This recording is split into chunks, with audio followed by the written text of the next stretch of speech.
Hello అండి. Tirupati trip day 3 video. నిన్న last 2 videos ఎవరైనా చూడకపోయింటే ఒకసారి చూడండి. ఇంకా నిన్న మీకు ఈ వీడియోలో చూపించలేదు ఈ రూమ్ అయితే జస్ట్ చెప్పాను. ఎవరైతే శ్రీనివాసంలో ఎస్ఎస్టీ టోకెన్స్ తీసుకుంటారో వాళ్ళకి శ్రీనివాసం ఎదురుగానే ఇది హోటల్ గోవింద హైట్స్ అని కనపడుతుంటది మీకు.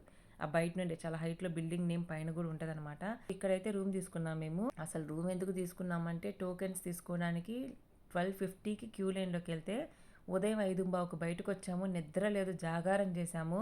మళ్ళా తర్వాత మరుసటి రోజు 12కి దర్శనం అన్నారు. ఇంక దర్శనం చేయాలంటే ఆ రోజు క్యూలో నుంచొని ఓపిక కావాలి కదా! ఈ రోజు రిలాక్స్ అయితేనే కదా అని ముందైతే రూమ్ తీసుకున్నాం. పైగా స్నానాలు చేసి రెడీ అయ్యి వెళ్ళొద్దా అందుకననమాట. ఈ రూమ్ అయితే మనకి డబుల్ బెడ్ ఒకటి, సింగిల్ బెడ్ ఒకటి ఇస్తారు. రెంటు 2300 అనమాట. ఇంకా మనకి ఏసీ, మెయిన్ ఏసీ ఈ రోజుల్లో కామన్ ఏసీ రూమేనండి. ఇంకా చిన్న డ్రెస్సింగ్ టేబుల్, ఒక చైర్, ఒక టేబుల్ ఇస్తారు. ముందు చెప్పాలంటే రూము కొంచెం చిన్నదిగానే ఉంది. మనం ఏం వంట చేస్తున్నాం, ఇందులో ఏం చేస్తున్నాం, ఒట్టి పడుకోవడానికే కదా! కానీ చాలా నీట్‌గా ఉంది రూమ్ మాత్రము. నాకు బాగా నచ్చింది. నలుగురికి 2300 అంటే చాలా అఫోర్డబుల్ అని చెప్పొచ్చనమాట. టాయిలెట్స్ అండి చాలా క్లీన్‌గా ఉన్నాయి. కాకపోతే మీకు లాస్ట్ ఇయర్ మేము తీసుకున్న రూమ్‌తో పోలిస్తే చిన్నది. బడ్జెట్ కూడా సగానికి సగం తేడా ఉంది. అప్పుడు 5,000 ఇప్పుడు 2,500. ఇంకా 6:30కి రూమ్ ఖాళీ చేసి లగేజ్ కూడా మాతో పాటు తీసుకొనొచ్చాము. ఇంకా రూమ్ ఖాళీ చేశాక బస్సు అక్కడే రూమ్ నుండి బయటకొచ్చాక బస్సు ఎక్కామనమాట. ఈ బస్సు ఎక్కలో మా తమ్ముడు ఒక కార్ మాట్లాడాడు. 100 అన్నారు. మనిషికి 100 అన్నారు. బస్ ఛార్జ్ కూడా మనిషికి 90 అయ్యిద్ది. నాకు ఆ కార్ చూడంగానే ముందే వామిటింగ్ వస్తది. నేను కార్ ఎక్కనని చెప్పాను. ఎందుకంటే కార్‌తో కంపేర్ చేస్తే బస్సే బెటర్ నాకైతే. ఆ బస్సు కూడా వామిటింగ్ వస్తది. అదే కొంచెం గాలి తగులుతా ఉంటది. అక్కడ పర్లేదనమాట. ఇంకా బస్సు అయితే ఎక్కేసామండి. మేము లగేజ్ తీసుకెళ్తున్నాం కదా! పైన లాకర్స్ ఉంటాయి. పైన కూడా పెట్టుకోవచ్చు. ఎప్పుడూ కార్‌లో తిరగడం వల్ల అసలు ఏది ఏందనేది తెలియకపోవడం వల్ల చాలా అంటే పోయినసారి చాలా ఖర్చు పెట్టుకున్నాం మేము తిరుపతికి. చాలా అంటే చాలా బడ్జెట్ మా దగ్గర ఉంది. కానీ ఏం చూడకుండానే డబ్బులన్నీ హుండీలో దేవునికైతే వేసామనమాట. మా ఉద్దేశం మా నాన్న ఏదైతే డబ్బులు దేవుడికి అనుకుంటాడో అవి వెళ్ళే దారి ఖర్చులు పెట్టుకొని మిగిలిన హుండీలో వేస్తాము. చాలా డబ్బులున్నాయి. ఈవెన్ మేము వెళ్ళేటప్పుడు కంచి, ఈ గోల్డెన్ టెంపుల్ ఇవన్నీ కాణిపాకం అన్నీ చూసుకునేంత డబ్బులున్నాయి మా దగ్గర.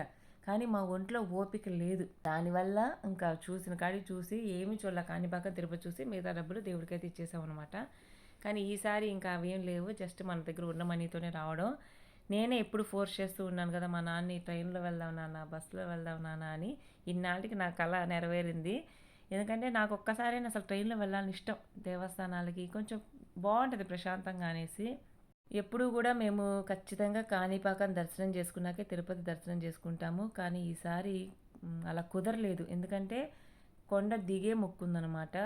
అది లేట్ అయిపోయిద్ది. ఎందుకంటే దర్శనం చేసుకొని 6కి వచ్చామంటే కొండ దిగనివ్వరు. పోయిన సంవత్సరం కూడా మాకు అలానే జరిగింది. 2020లో మా నాన్న మొక్కుకున్నాడు. 2025లో తిరుపతి వచ్చాం కానీ దిగలేకపోయాం. కరెక్ట్‌గా 6కి వచ్చాము. దిగడానికి లేదన్నారు. రిక్వెస్ట్ చేసినా లేదన్నారు. ఇంకా వెనక్కి వచ్చేసాం. మొక్కు అలానే ఉండిపోయింది. ఇంకా ఈసారన్నా కనీసం మా టార్గెట్ ఏంటంటే కొండ దిగాలి. ఆ మొక్కు తీరాలి అనే కాన్సెప్ట్. ఇక్కడ అలిపిరి దగ్గర అయితే చెక్ చేస్తున్నారండి. ఇప్పుడు కార్‌లో వచ్చినప్పుడు ఏమైందంటే మన కారు బాడీ కార్ అయినా మనకు ఆగిద్ది కదా! మన కోసం మనం వచ్చేదాకా ఆగాల్సిందే. బస్‌తో భయం ఏందంటే ఆ బస్ నెంబర్ మనం ఫోటో తీసి పెట్టుకోవాలి. ఎందుకంటే మనకు గుర్తుండదు కదా! మన లగేజ్ చెకింగ్ అయిపోయాక ఆ బస్సు అలా వచ్చాక చూసుకొని మనమే గుర్తు చేసుకొని ఎక్కాలి. వెయిట్ చేసి అదో రిస్క్ అనమాట ఇక్కడ. అంటే కరెక్ట్‌గా మన బస్సు మనమే ఎక్కాలి. డ్రైవర్ గారు కూడా చెప్తారు బస్ నెంబర్ చూసుకోండి మీరు అనేసి. ఇంకా చెకింగ్ అయిపోయాక మనమైతే కొండ మీదకెళ్ళిపోతున్నాము.